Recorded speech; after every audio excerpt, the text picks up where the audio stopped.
Guys, আমার কপালটা এত ভালো, মানে আমার স্বামীর চাইতে আমার শাশুড়ি অনেক বেশি ভালো। মানে স্বামীও ভালো ঠিক আছে, কিন্তু ওনার চাইতে মানে আমার হাজব্যান্ডের চাইতে মনে হয় আমার শাশুড়ি আরো অনেক বেশি ভালো। মানে এই জন্যই বলে যে মা গুণে সাও। আমার বান্ধবী গতকাল আমাকে ফোন দিয়েছিল, ফোন দিয়েই ও হাও মাও করে কান্না করা শুরু করে দিয়েছে। তো আমি বললাম, তো কান্না করছিস কেন, কুল এটা বল, কাহিনীটা কি? তো বলছে, দোস্ত তোর শাশুড়ি অনেক ভালো, কিন্তু আমার শাশুড়িটা পুরোটা বিপরীত। আমি কিভাবে খাবো, কিভাবে সাজবো, কিভাবে টিপ পরবো, চুল আঁচড়াবো কিভাবে, কিভাবে চুল বাঁধবো, কিভাবে করব, কি সব কিছু ঠিক করে দিবে। তারপরে ঠিক আছে, সেটাও গেল, কিভাবে কথা বলবো, কিভাবে হাঁটবো, কিভাবে কি করব, মানে সব কিছুতে মানে আমার কোনো কিছু ওনার পছন্দ হয় না, আমার কোনো কাজ পছন্দ হয় না। সবসময় মানে ওনাকে বলে যে সাংসারিক মেয়ে না, কি নিয়ে আসছে আমার ছেলে, ঠিক আছে। বলছে আমার জন্য নাকি জীবন শেষ হয়ে গেল, কিন্তু বলছে দোস্ত দেখ, আমি তো কিছুই করি না, অথচ বলে যে আমি নাকি ওনার জীবনটা শেষ করছি। উনি উল্টা আমার জীবন শেষ করতেছে, উল্টা ওই বলে দেয় আমি শেষ করতেছি। তো যাই হোক, এইভাবে বলেও হামা করে কান্না করে শুরু করে দিছে।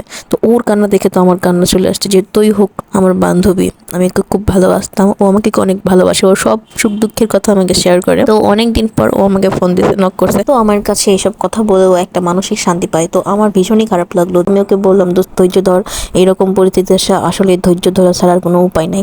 তো ওর আর একটা সমস্যা, ওর ধৈর্যের লেভেলটা খুবই কম। তো বলতেছে, দোস্ত তোর ধৈর্যের লেভেলটা অনেক বেশি, আর আমার ধৈর্যের লেভেলটা 0-0। আমি কি করব, কেমনে কি করব, আমি তো জানি সে আমার রাগ বেশি। তো আমি বললাম, দোস্ত রাগ কন্ট্রোল কর, তোদের ধর্মে যে নামাজ কালাম আছে ওগুলো পড়, আল্লাহর নাম জপ কর, দেখবি এমনিতেই সব ঠিক হয়ে যাবে। এখন ধৈর্যের লেভেলটা একটু বাড়া প্লিজ। ধৈর্য ধরাটা একটা বড় মহৎ গুণ, মানে এটা সবার থাকে না। তো আমি বললাম যে এই লেভেলটা তুই বাড়া, বুঝছিস, তারে মনে করবি অর্ধেক সমস্যা সলভ হয়ে গেছে। আর যদি সেটা না পারিস, তাহলে ভাইয়াকে নিয়ে আলাদা হয়ে যা।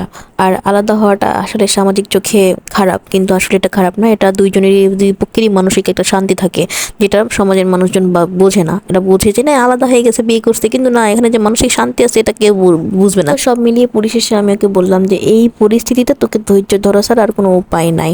আসলে ও বুঝলো, কিন্তু ও কতটা ধৈর্য ধরতে পারবে ওর পরিস্থিতিতে এটা ভগবান জানে, আর এটা ও জানে। কারণ আমরা বলতে অনেকেই পারি, কিন্তু করা অনেক কঠিন।